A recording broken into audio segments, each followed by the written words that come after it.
E olha, minha gente, mudando um pouquinho de assunto, agora vamos falar de uma coisa muito séria: transplante de órgãos. Você já pensou sobre esse assunto?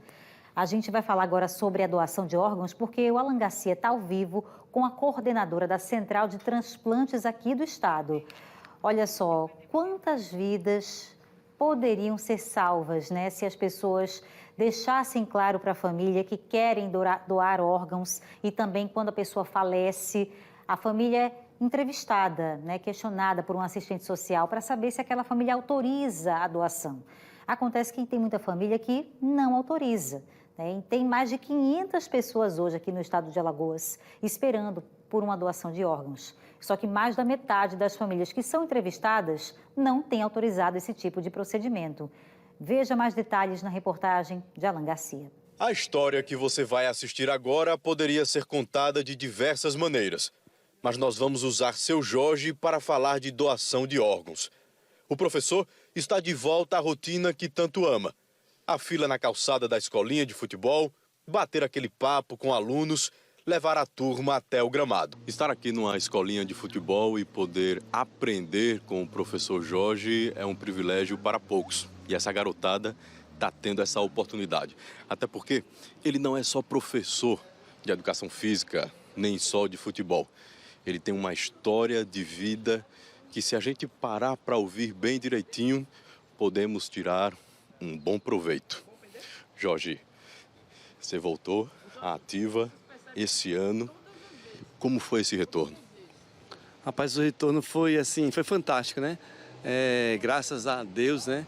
Ele me deu, né, força, né, para me resistir, esperar o tempo de Deus, receber o órgão, né? E hoje eu estou aqui, né, fazendo o que eu mais amo, né?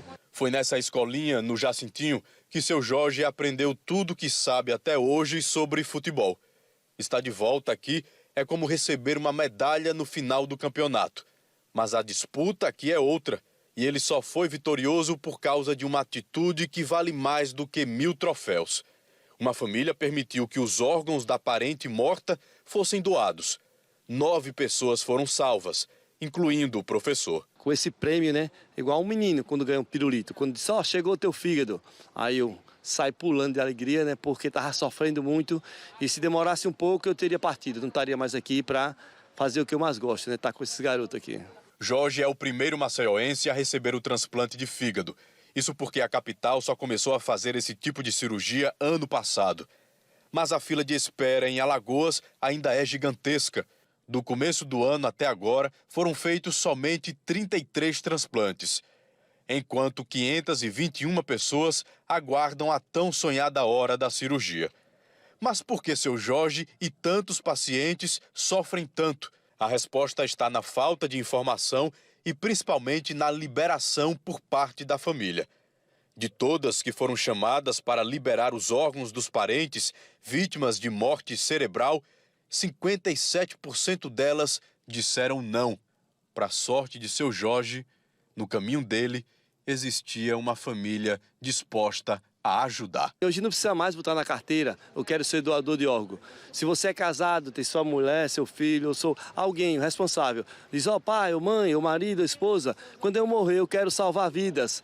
Então você pode salvar até 9 vidas, né? Então uma vida, né, eu cheguei a conhecer, não cheguei a conhecer que ela partiu, mas eu sei de quem foi o órgão que eu recebi, né? Eu falo com ele, com esse órgão, né? Eu agradeço a família da pessoa, né, que disseram que não é possível falar, mas eu sei quem é. Doe órgão, salve vidas, né? Porque a minha vida foi salva através de uma pessoa, né, que teve morte cerebral e salvou, né? Salvou 9 vidas. Que coisa linda, né? Então vamos continuar falando desse assunto, né? Doação de órgãos, porque o Alan Garcia está ao vivo com a coordenadora da Central de Transplantes de Alagoas. Alan, quantas vidas poderiam ser salvas, né? Se as pessoas mudassem essa mentalidade, se as famílias que estão nos assistindo agora se tornassem mais sensíveis para essa necessidade de ser solidário apesar do luto. Alan.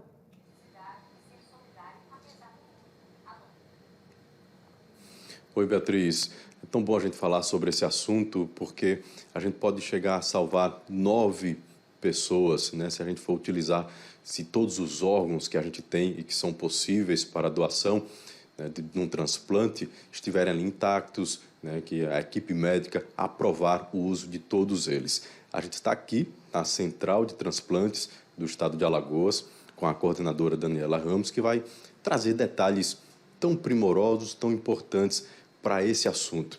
Daniela, eu falei aqui, né, que uma pessoa, se a morte cerebral for confirmada, consegue salvar até 9 pessoas. Foi o caso da pessoa que conseguiu aí, né, salvar, e claro, a família liberando os órgãos, né, conseguiu repassar os órgãos para 9 pessoas.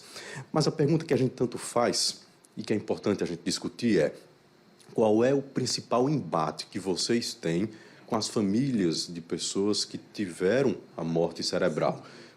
Vocês esbarram em quê? Na dor, na falta de informação, ou até mesmo do tipo, não vou deixar mexerem no corpo do meu pai, do meu filho, da minha esposa, não quero isso.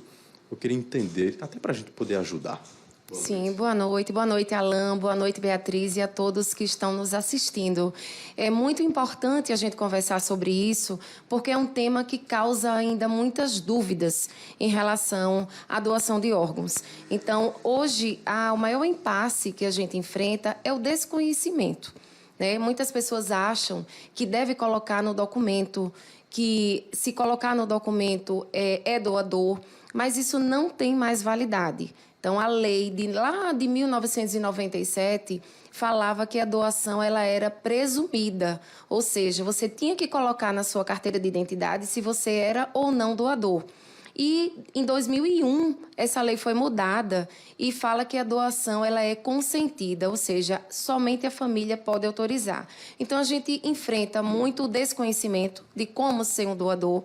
A gente enfrenta também algumas questões que as pessoas acham que o corpo ele não vai poder ser sepultado, ou seja, vai ser uma cirurgia, vai retirar os órgãos, mas é uma cirurgia como outra qualquer eletiva e está em lei, porque o corpo ele precisa ser recomposto exatamente para que a família possa sepultar o seu ente querido.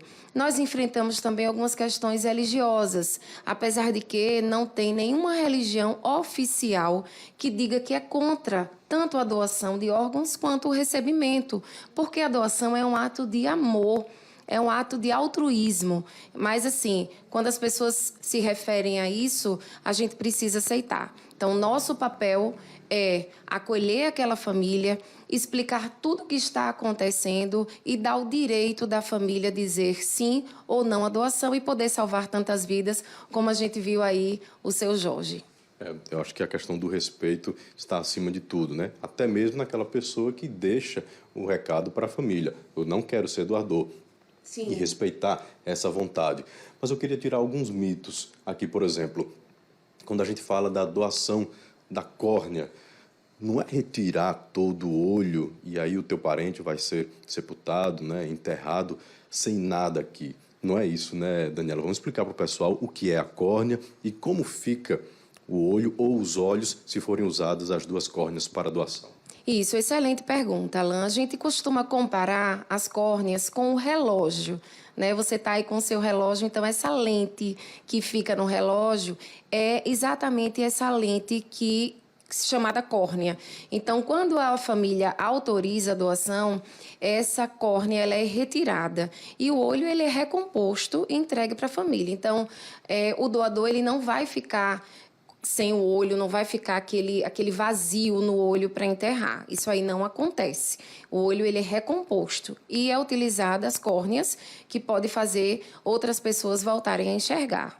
É tudo de graça esse processo, Daniela, da cirurgia, né, de vocês retirarem, de recomporem o corpo, tipo, né, se tiver que abrir para retirar algum órgão, fechar o corpo também, fazer a costura, enfim, todo o processo da doação é gratuito, a família não vai ter nenhum custo. Todo o processo de doação ele é pago pelo SUS. Então, a família ela não tem nenhum custo em relação a isso.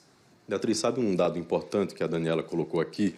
Estatisticamente falando, é mais provável a gente precisar de uma doação do que a gente doar. Ou seja, olha a importância da gente se colocar no lugar das pessoas, né, e deixar claro para a nossa família que no dia que a gente morrer, a gente está ali disposto a fazer a doação. E mais de 500 pessoas aqui em Alagoas estão à espera de algum órgão. Por que tanta gente assim? Quanto tempo se passa na fila? O tempo de espera em lista vai depender do órgão. Então, a gente tem, por exemplo, se a gente compara o primeiro semestre de 2022 com o primeiro semestre desse ano, de 2023, a gente já teve uma redução de 35% em relação ao número de transplantes. E a nossa fila cresce. Cresce por quê? Porque as pessoas, Alan, a gente acha, né, que eu nunca vou precisar de um transplante. Se eu precisar de um transplante vai ser por conta de uma doença rara. E não é.